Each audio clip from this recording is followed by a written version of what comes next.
You clicked this video to understand how dark psychology forces money to change hands. I will show you that, and I will show you how to completely rewire a buyer's reality so they beg you to take it. Society tells you that wealth is the logical reward for providing excellent value, working tirelessly, and waiting for the market to bless your moral goodness. That is a pacifier designed to keep the working class docile. Money is never earned through fairness. It is extracted through leverage. It moves rapidly from the hands of the emotionally reactive to the accounts of the mathematically cold. There is a hidden, ruthless architecture to high-stakes transactions, a Machiavellian framework used by apex predators in boardrooms and sales floors that bypasses the logical brain entirely. Once you flip this specific psychological switch, your income will no longer be tied to your effort. It will be tied to your ability to bend human instinct. Phase 1, the Law of Asymmetrical Debt. Most people approach a negotiation or a sale by trying to prove their worth. They pitch their features. They exhaust themselves explaining why their product is superior. They act like peasants bringing offerings to a king, hoping for a coin in return. The Machiavellian does not sell a product. He sells a debt.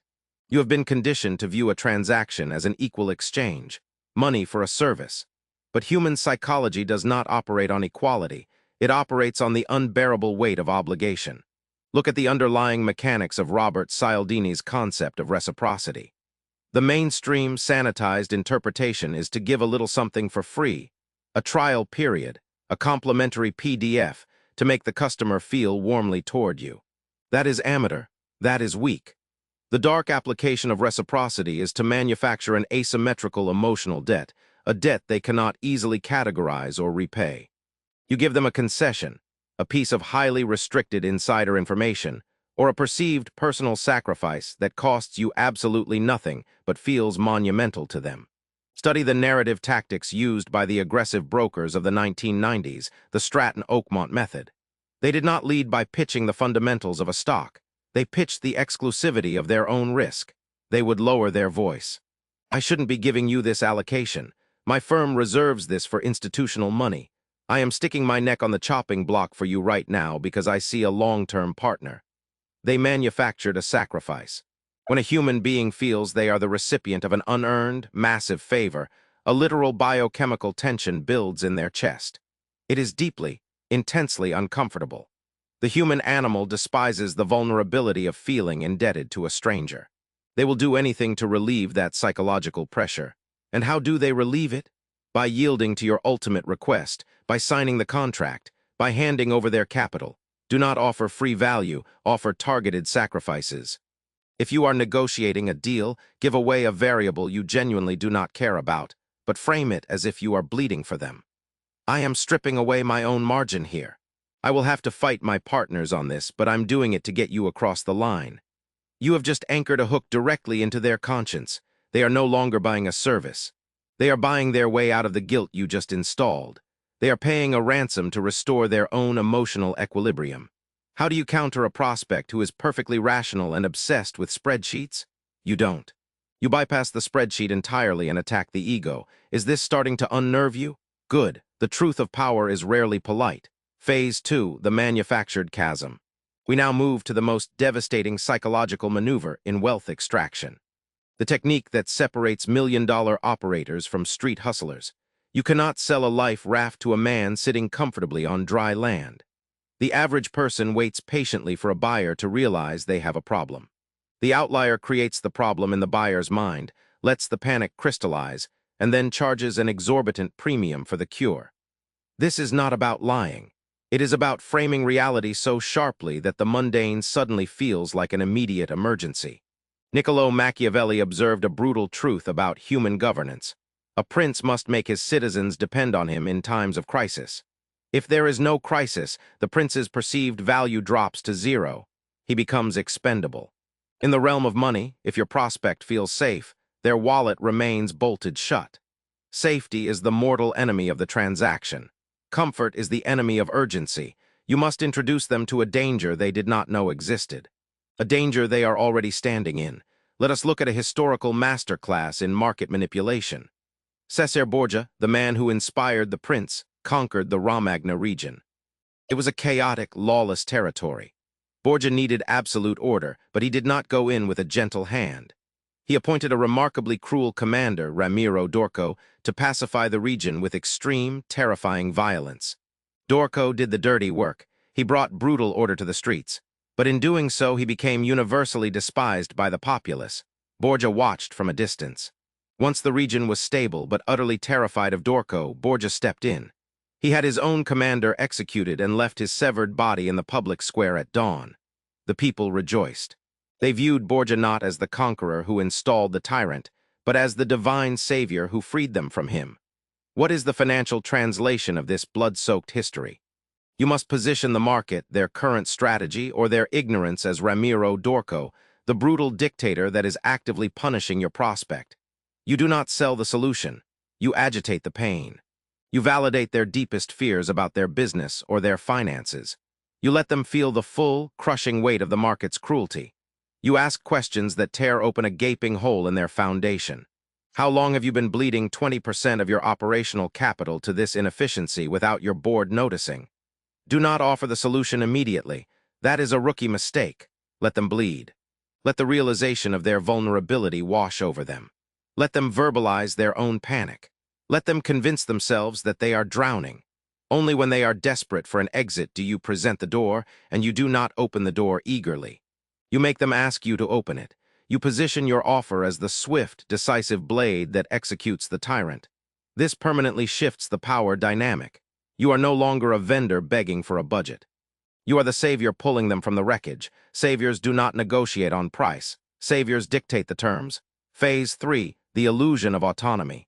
People protect their money not out of logic, but out of a primal need for control. Robert Kiyosaki highlighted the stark difference between how the rich and poor conceptualize money. The poor view it as a lifeline, they cling to it defensively. The rich view it as ammunition, they deploy it offensively. When you sit across a table from someone, you are fighting their survival instinct. If they feel pushed, they pull back. If they feel sold, they construct a fortress. The harder you press, the thicker the walls become. You must engineer the illusion of total autonomy. Tell a man he absolutely must buy your product to survive, and he will scrutinize every microscopic detail of the contract. He will look for the catch. But tell a man that this is an elite vehicle designed exclusively for a specific caliber of operator, and then casually imply he might not qualify for it. Watch his ego hijack his logic. You are stripping away the traditional buyer-seller dynamic. You are taking the product, placing it on a high pedestal, and standing shoulder to shoulder with the buyer, looking up at it together. This requires a massive commitment of capital. Frankly, most organizations cannot handle the implementation phase. I'm looking at your infrastructure, and I'm not entirely convinced you are ready for this level of scale. You just pulled the item away. The prospect's brain violently misfires. Wait, I am the one with the money. I am the prize here. Why is he disqualifying me? The human ego cannot tolerate being deemed insufficient, especially by someone they perceived as a vendor. They will suddenly start pitching you on why they are ready, why they have the liquid funds, why they deserve the privilege of giving you their money. You have inverted the coercion. They are choosing to buy aggressively to restore their sense of power and status in the room. They walk away believing the entire transaction was their idea. The most flawless manipulation is the one where the target feels they are in the driver's seat, completely unaware that you laid the tracks miles in advance. But how do you handle the prospect who calls your bluff? The one who tries to grind you down on the cost? Phase 4, the gaze of inevitability. When you negotiate, the person who needs the deal the most loses. It is a law of physics. The scent of desperation is pungent.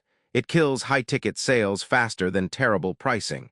The Machiavellian rule of money is the law of supreme indifference.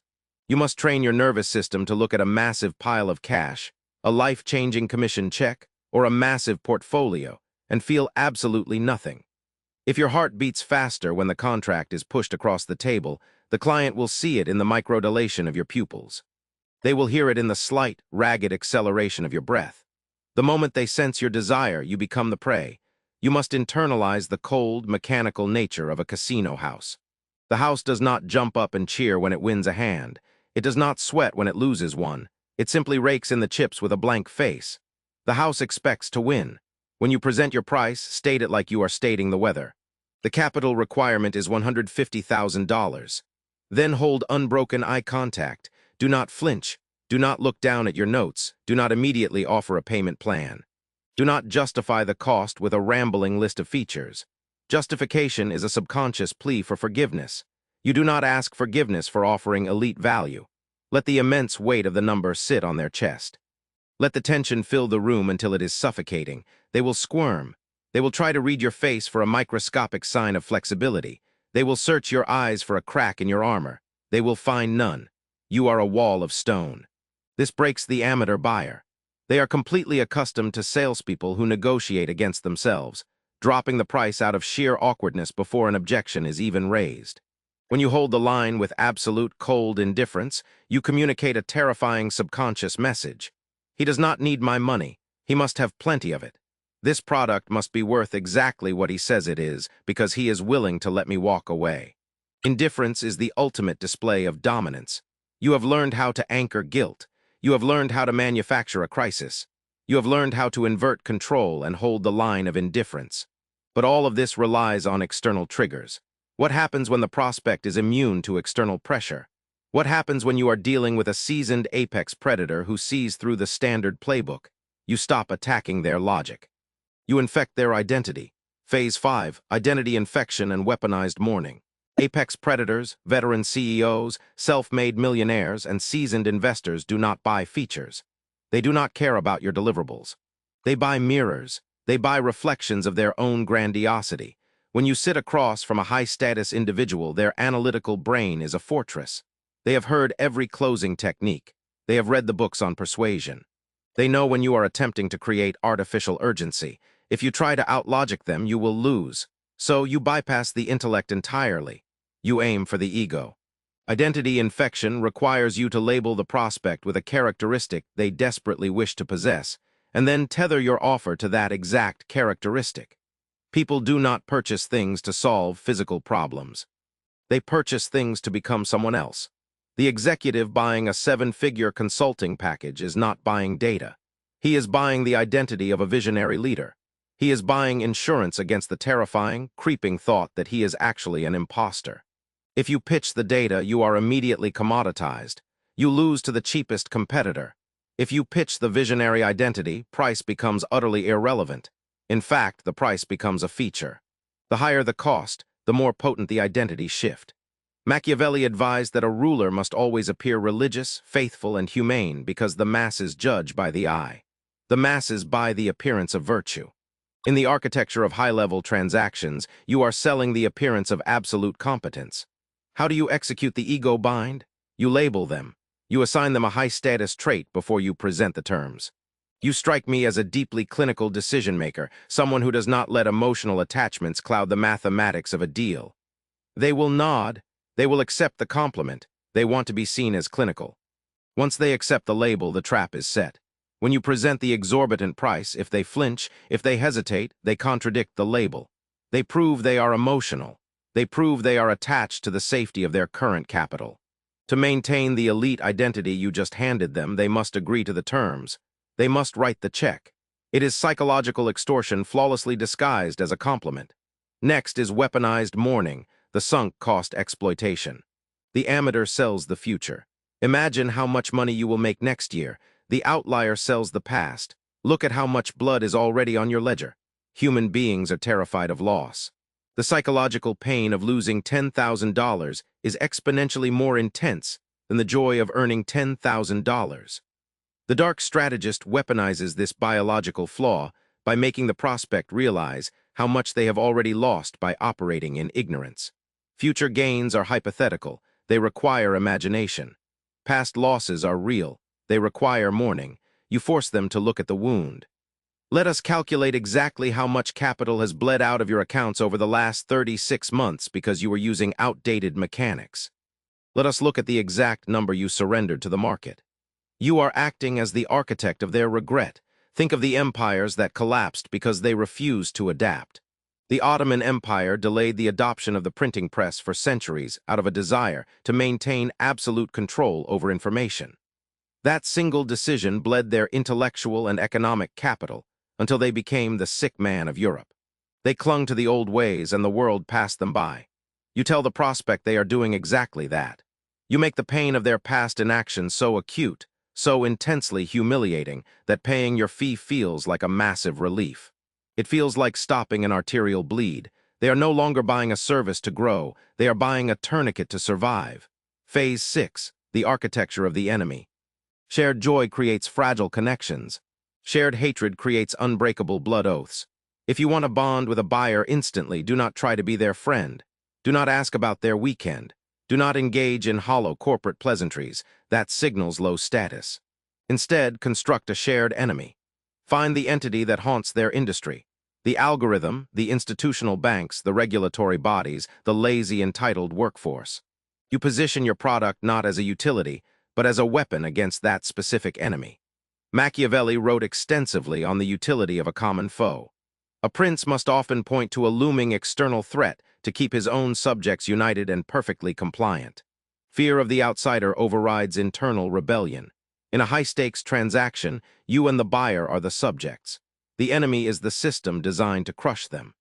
The entire financial architecture is rigged to squeeze out independent operators like you. The institutions want you entirely dependent on their liquidity. This vehicle I am showing you. This is how we strip the leverage from them and put it permanently back in your hands. The dynamic in the room shifts instantly. You are no longer a vendor attempting to extract their money. You are a co-conspirator.